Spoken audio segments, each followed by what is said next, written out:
Okay, y'all, I've been saying in Second Peter, we cover the first chapter, which is talking about getting closer to God, and then the second chapter we're talking about false prophets, false teachers, and it's also included in that is evil people all around us. The third chapter is talking about the Lord's coming back. Now we've all been in situations where the ones around us were put in situations that people are just so evil. The things they do, the way they talk, it just disgusts us, right? And sometimes we cannot get out of that situation. Sometimes it's not up to us whether we are able to leave or not. That doesn't change who you are. You can still be righteous. You can still hold to a standard before God, even if everybody else is saying that it's okay to do whatever you want. We still stand before God for the way we live. And we have to be that light. Because if we're not that light, who will be? If they think that we're someone of God, but yet we're living like they are, why should they change? Why should they do anything different? This is some of the examples that he's been giving us. He went through talking about false prophets to begin with in the second chapter. And then how in verse 2 it talks about how the ones that tries to hold tight to what's right will be talked about, spoke about, be casually dismissed. Then it keeps on going how they'll think that the judgment is just, when's it going to come? It's delayed, so hey, we can do whatever we want. Really isn't nothing to it. But we find that time to God is like a blink of an eye. Our whole lifespan is like that of a gnat compared to Him. And He doesn't want anyone to go to hell. He doesn't want anyone to suffer. But He wants everyone to come to Him. So that's the reason why He's patient. It's not because He doesn't love us, but on the contrary, it's because He wants us all to come to Him. And once we get there, all the pains, all the torment that we went through here will be wiped away. It'll be a faded memory. It's just like the trials that you go through in this life. It bothers you, it just bombards you and holds you down, and you don't see a way out. But He's right there to carry you through if you only accept His help. And once you come through it, it's like a faded memory. And you have the victory of that fight. So now you can reach back and help someone else come through it. When we go on down to 4 through 9, we're starting at 4. He's talking about the angels that left their homestead, come down, and did stuff they weren't supposed to. And how He bounded them and reserved them in hell until that day of judgment. Well, that message is to us because each one of these is like His dying letter right here. It's telling us that there is nobody exempt from the righteous judgment of the one that created them. We will all stand before Him one day. It doesn't matter, angel, man, woman, no matter what race you are, where you came from, doesn't matter who your parents are or what DNA you have, because He created us all, and we will all stand before Him. And then it goes on down to the next verse about Noah. Now we know how Noah was out there building the ark and they called him a fool. They mocked him, criticized him. The only one spared was Noah, his wife, his 3 sons, and their spouses. And then a remnant of the animals to carry on. Doesn't say that Noah was perfect, but he was righteous at that time. And God brought him out because he stood by what God called him to do to the best of his ability. The first time was of water. He put a rainbow in the sky. Next time won't be of water. All right. So then we move on. Abraham and Lot, they separate, right? Lot goes over to Sodom and Gomorrah. And that's where we came in to 6. It doesn't go in deep about all their sins, but we know it was many. Now, they ain't care who they had sex with, how many, and everything else. And God destroyed them with fire. He destroyed and took them all down to ashes. But then 7 says, and if he rescued righteous Lot, oppressed by the sensual conduct of unprincipled men.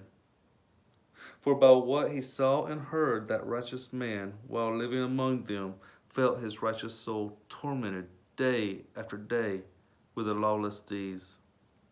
Then the Lord knows how to rescue the godly from temptation, and to keep the unrighteous under punishment for the day of judgment, and especially those who indulge the flesh and its corrupt desires and despise authority.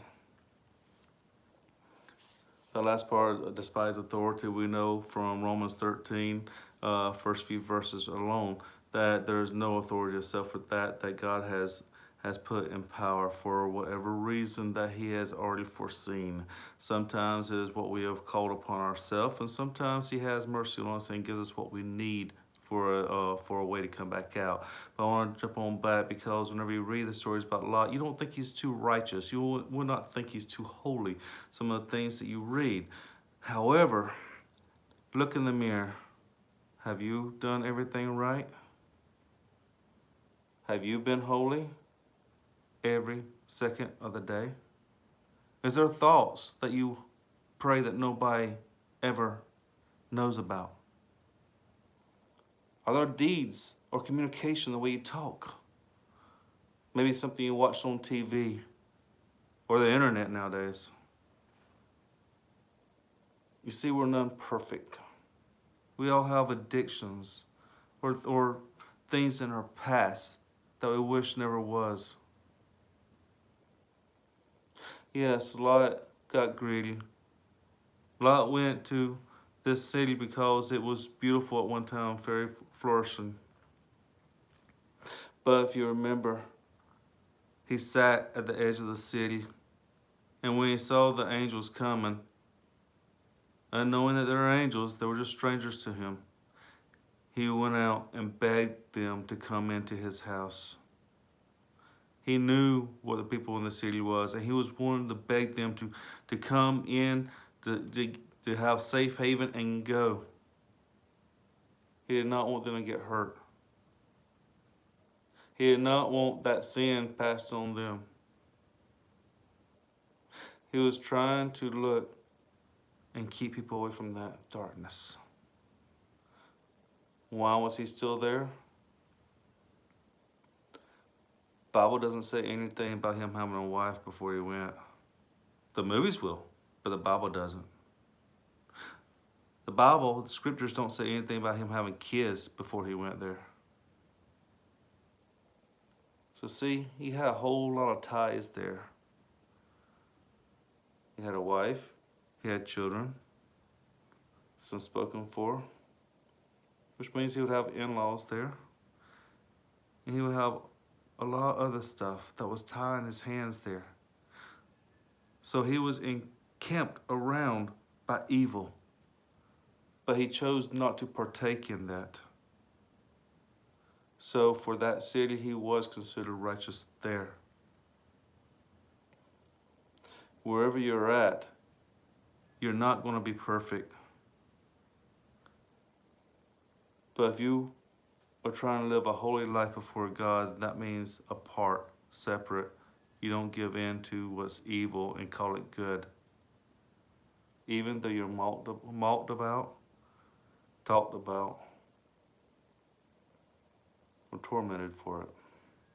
Because you know after this life we will stand before him. Each one of you will have an influence on someone. Now, why did he put Lot in here? Well, we find out with the angels that nobody is above the judgment. We find out with Noah that if we were to hold on to what's righteous before God, he will bring us out. You don't have to be down because of your sins for all eternity, but he has given us a way of escape if we'll only accept it. And then he goes to Sodom and Gomorrah, which is another example of what's to come. Because as we find what Peter writes in chapter 3, is the next destruction will be Sodom and Gomorrah on a big scale. That's why in Romans 1 we find how the nations will start turning away in the types of sins until it's just rampant all over. They'll be calling sins good, and they'll be calling righteousness evil.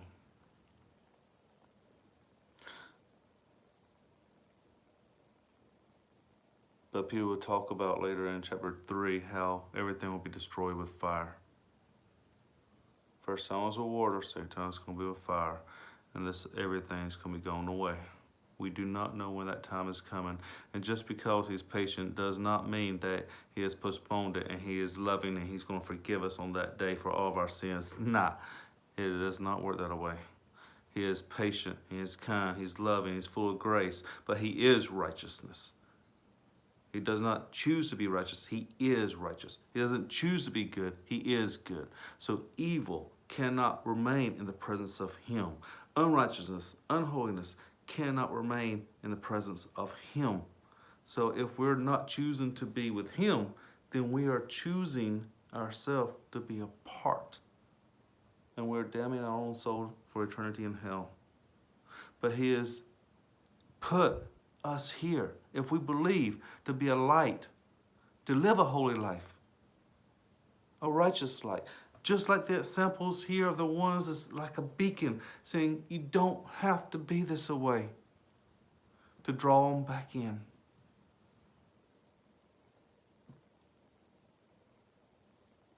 Don't give in to that around you.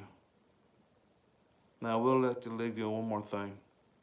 Talk about how Lot was living in this area, evil all around him.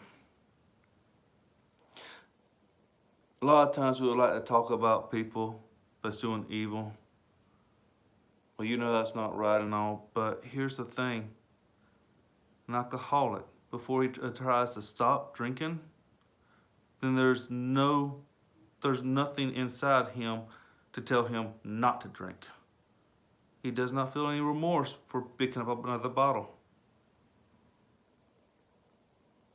But whenever he stops drinking, he is doing an inner struggle within himself to separate from the ways they used to live. Same thing with people of the world. If they are not living for God, there is no law, no righteousness, no moral compass for them to even have to go through or go by. So what we consider to be right as true believers because we're living for him is not right for them.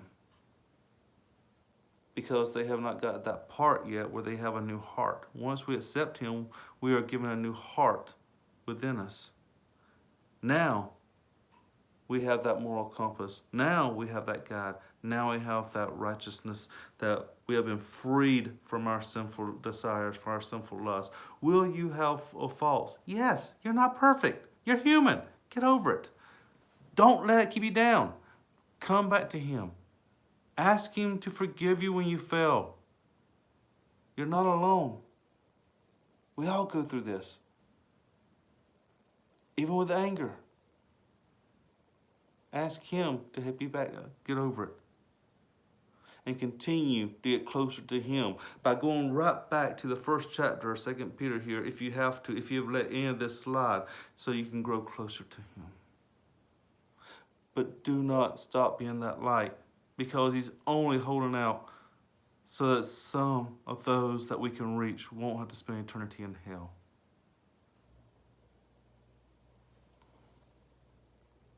Continue your work, continue studying. The day of judgment is coming. He has reserved a special place for those that have chosen Him. And He has a special place for those who do not. May God bless. Keep your light burning for Him, or let His light burn in you.